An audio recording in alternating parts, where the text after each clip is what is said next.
A cool breeze races across my face as I look up to the sky, waiting to see the first 3 stars that will signal the end of Shabbat. It's a warm summer night, and I'm lying on my back as I feel the soft grass on my neck. Towering trees above, I see their peaks fading into the edge of the darkening sky. I watch as the darkness stretches from side to side, from front to back across my vision. Soon I'm enveloped in a complete darkness, the kind only seen outside city lights. I look up and I see a singular star, reflecting and refracting its light millions and millions of miles away. And then another star, and then quickly after, a third. I take a deep breath and exhale, ending this sacred day, and then wait, watching as the North Star comes into view, and then more and more bright stars dancing across the abyss, dancing across the sky as if there's a kind of silent music echoing across an abyss. I've always been mesmerized by the night sky, especially the one I got to experience at camp in the North Woods of Wisconsin, and also in the Negev Desert in Israel, where the expanse and beauty of the night sky is astounding. There is a wonder about those bright lights in the dark, and while the stars bring different meaning to each of us, their mystery connects us all to something greater than ourselves. For me, stars are deeply connected to Judaism. Like the sun and moon, they are nature's given tools to mark time, helping us to know when a holiday begins or when Shabbat ends. And stars are also deeply embedded in the narrative of our people, in the creation story, in the wonder and awe of Jewish mysticism, and in the life of our ancestor Abraham, perhaps one of the first to truly notice the stars. As night descends in the book of Genesis, Abraham, feeling the cool desert breeze and chilling sand under his toes, is brought out of the tent by God. God says, "Come outside. I want to show you something. Look toward heaven and count the stars, if you're able to count them. So shall your offspring be." God tells Abraham, "I will bestow my blessings upon you and make your descendants as numerous as the stars in heaven and the sands on the seashore." The stars in the sky that we see are the same ones that Abraham saw, and we are blessed through them. If the stars are truly a sign of blessing, then why are we only graced to see them at night, in the wilderness, away from the lights that pollute our dark sky? The truth is that just like the moon, stars are always there in the sky even when we cannot see them. And so it is the same with our blessings from above. These are the lights that guide us. A little over a month ago, our country was fascinated by a rare astronomical event, a solar eclipse. Even though we were not in the path of totality here in Boston, if you were able to procure solar glasses or concoct an old-school reflecting box, it was a sight to see. However, if we had traveled to that path of totality, we would have seen something that we never get to see: stars during the day.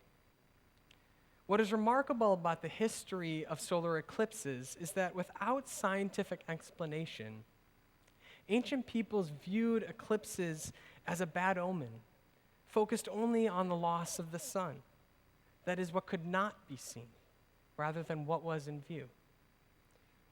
And the rabbis in the Talmud expressed a similar concern. They saw eclipses in the night sky as the beauty of creation being undone. There's a midrash or rabbinic tale speaking to this concern. The story goes that Adam was in the Garden of Eden and saw the day getting gradually shorter. And he said, "Woe is me. Perhaps because I have sinned, the world around me is being darkened and returning to its state of chaos and confusion. This then is the kind of death to which I have been sentenced from heaven." So he began to keep an 8 days fast. But as he observed the winter solstice and noted that the day was getting increasingly longer, he said, "This is the world's course." And he set forth to keep an 8 days festival. The rabbis, in every other moment of natural wonder, established a blessing, a rainbow, seeing the vastness of an ocean for the first time, even lightning. But there's no blessing for an eclipse. In our tradition, if light is the source of our blessing, then we are most fearful of the dark. We have prayers we recite in the evening, like Hashkivenu, that ask for God's evening embrace and protection. And in the morning, with the rising of the sun, we thank God simply for waking up, because the dark night is that frightening. The rabbis of the Talmud could not recognize the light of the stars, for they saw the absence of light as an absence of blessing.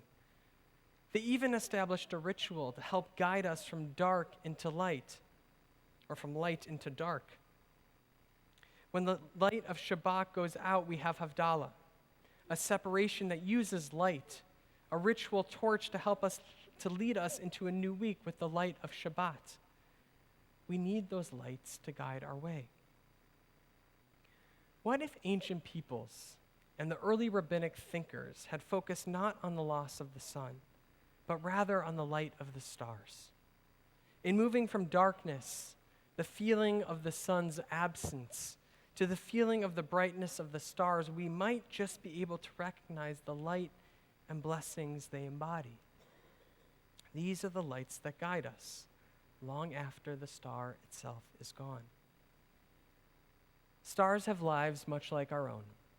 Astronomer Phil Plait writes, "We live on a much shorter time scale than the stars, but we've studied them, learned about them, and now have a great deal of understanding of them. Stars are much like us. In fact, they are born, they live for an amount of time, and then they die. Some fade away, some explode, but in the end, like us, they are mortal. When looking at the stars, you're actually looking into the past. Many of the stars we see at night have already died." When someone we love dies, the profound darkness of their absence can erase color from our reality. It can bring forth a darkness and make us long to be with the stars, to be with that which is unreachable. It is sometimes difficult to find any semblance of blessing in darkness, which is why it is remarkable to see the stars during the day, to see those blessings in the light. The eclipse reminds us that the blessings that sit as stars above are ever present in our lives when all we see is darkness. So what might the light of the stars offer us? Perhaps they guide our compass, illuminate our darkness, or simply radiate in their beauty. In the darkness, our memories of loved ones who have died also guide us, light up, and shine down on us the values and lessons they stood for. Their memories carry on long after their bodies have departed. Their souls, like stars, continue to light the way for us. These are the lights that guide us long after the star itself is gone. It is in moments like Yizkor, a service of memory and remembrance, that we are reminded when we have an intentional space and time to be with those blessings, to remember that the stars up above are there all the time, day and night, watching over us, living through us, and guiding us, especially at points of deep darkness. Notably, it is, of course, in the darkest times, in the darkest nights, that the stars are the brightest, illuminating a path forward one small step at a time. We can still see them and experience their light even though they have died. This time of Yizkor offers us a sacred and safe space to gaze through the metaphorical telescope back into the souls of our loved ones, seeing and feeling their light, allowing it to illuminate our current space and time. Our Machzor reminds us, like the stars by day, our beloved deceased are not seen with mortal eyes, but they shine on in the untroubled firmament of endless time. This is why we are here today, at this moment, reflecting on the goodness of humanity, the appreciation for love, and the pain of death. Yizkor is about reminding us to love and act in ways so that we will be remembered as blessings, by remembering the blessings of others. We, in turn, are reminding ourselves to see those blessings in our lives and bring them forth in their memory to others as we move forward and through this world. Israeli poet Hannah Senish has a wondrous poetic voice and had a fascination with stars. As seen through her poetry, she was a lover of the great natural wonders from the sea and land to the heavens and sky. She wrote a poem, Yesh Kochavim, There Are Stars Above, imagining a world of starlight, representing the wonderful humanity of people and their great acts of goodness in the world, and how those things are with us even after people die.